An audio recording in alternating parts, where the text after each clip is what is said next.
the Starbucks next to what we call the old Safeway, which we know isn't the old Safeway anymore. But we've got some of your friends here, and we're trying to put together a great card, right? A virtual, a visual card of some just fun stuff to keep you entertained, because this is all about you, Barb, because we love you. Juicy, longtime friend. He's blind, but now he can see. Stevie Wonder, Juicy. This is a movie guy, and everybody knows that Barb loves movies. The wine's been very good. Very good job, too. And Gary's a movie producer, and we're going to ask Gary if he had to watch one movie on a continuous loop tape the rest of his life, what would it be? Debbie Does Dallas. Okay. Well, so Tinkerbell, what's the movie about Tinkerbell? I have no idea. I tuned it out. I can't stand them. Their little high-pitched voices and they're singing, and no, I just... Hey, Melissa, what's a body part that you've injured that Barb would not know the name of? Oh, I bet she knows them all, but my piriformis muscle. But she probably knows what that is. Yeah. And where is that? It's right in your butt.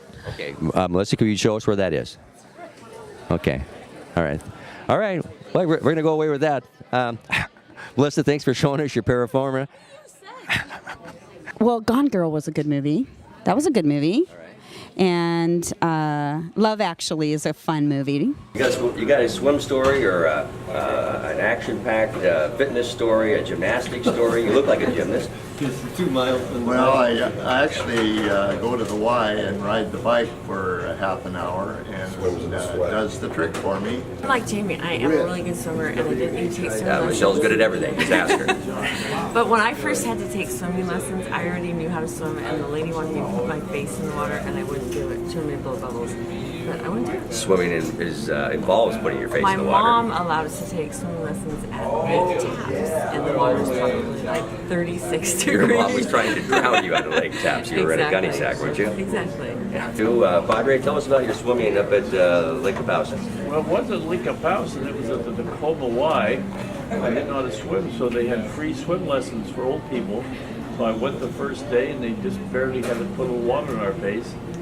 I missed the second day because I had a ball game. I came back the third day, and they asked me to jump into the deep end. I said, I really must have missed something big yesterday. I'm not there. So anyway, I don't swim. Can't swim in stroke. All right. I live on a lake, but I don't swim. In case I don't swim much because of ridicule in junior high, because I looked so much like Namu, it was just not fun at all. Flashback. So I did learn how to float, flap my fins a little bit, fart underwater. That's pretty much about it. I fitness at Starbucks. What do you do to stay in shape there? I walk and I stand, and I do a lot of pivoting motions. Oh, yeah, so really works out. Okay, work the obliques. Yeah. I lift some milk jugs. When Jay was a child, he's half Indian, and he was a hunting Indian, and his dad took him out to do some rifle shooting, deer hunting in the fall, and he made a noise that he shouldn't have made, and his dad took the butt of his rifle and he jabbed it into Jay's throat, and that's why Jay talks like a Division I football coach to this day. Well, actually, it's half of that was true. The Indian part wasn't, and my dad hitting me wasn't. But the throat part was, because the throat part was from college football. Big old African-American wide receiver from UPS took an elbow right here up off the line as I was jamming him. Are you kidding me? I couldn't talk for 2 weeks, but I got him back later in the game. So that's what my voice changed instantly, just like that. If talking a lot was a good virtue for being whatever he does, Jamie's really good at it. Well, yeah, a lot of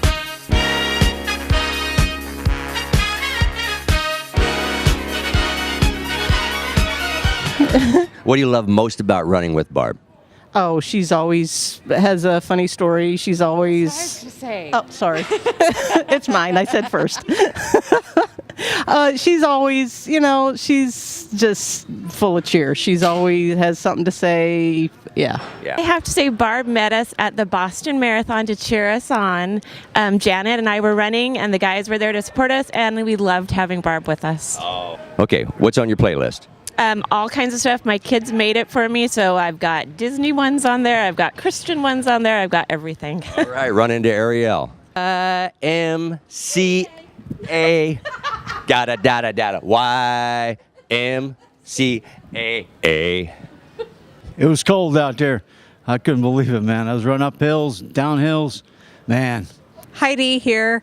I appreciate you and the Run Club for consistency. It's been years that we've both been part of it, but you were here before I was, and I love running with you. So, and partnering up on races too has been a blast. So, anyway, cheers to you. Thank you for always being encouraging to me. All right, this is the Melcorum YMCA Saturday morning basketball group, man. Give me a B. Give me an A. Give me an R. Give me a B. What's that spell? Yeah, go Barb.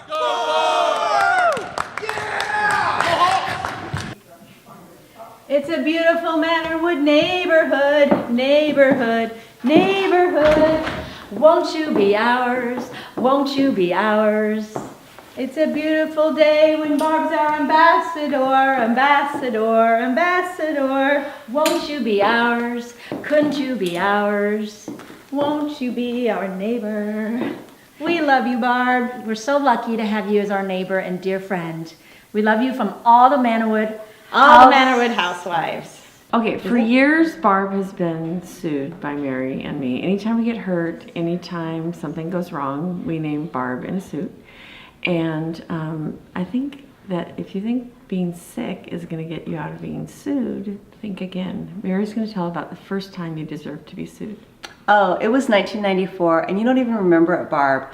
And my family feels very badly about this. It's when the Y was up in the upstairs part, the place that I think it's been 17 different things. It was Sturdivant's for a while. Oh, yeah. And now it's some type of a physical therapy place that Michelle probably goes to there too. Oh, I think it's like drug rehab. Until she runs out of her year's ability to go there. And we first met you down at Wildwood Park. You were flipping burgers for the YMCA. And I don't know, there might have been something in those burgers. And maybe we need to sue you, Barb. And then just recently I was in an accident driving to go to yoga at the Y at the intersection close to my house. And so we're going to sue Pierce County Unincorporated, the YMCA, since I was going to on my way to the Y. I think like Yoga International, and you also, Barb, will be named in the suit.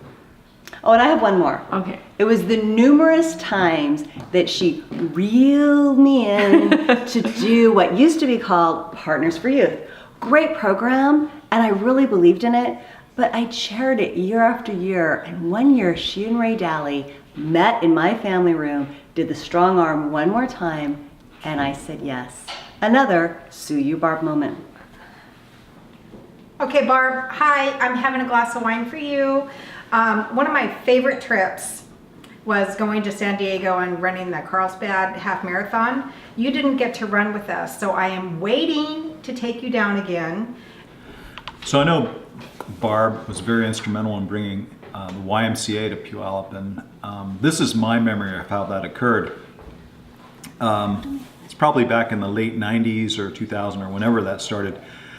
I got an invitation, and I was very honored to be on the planning committee.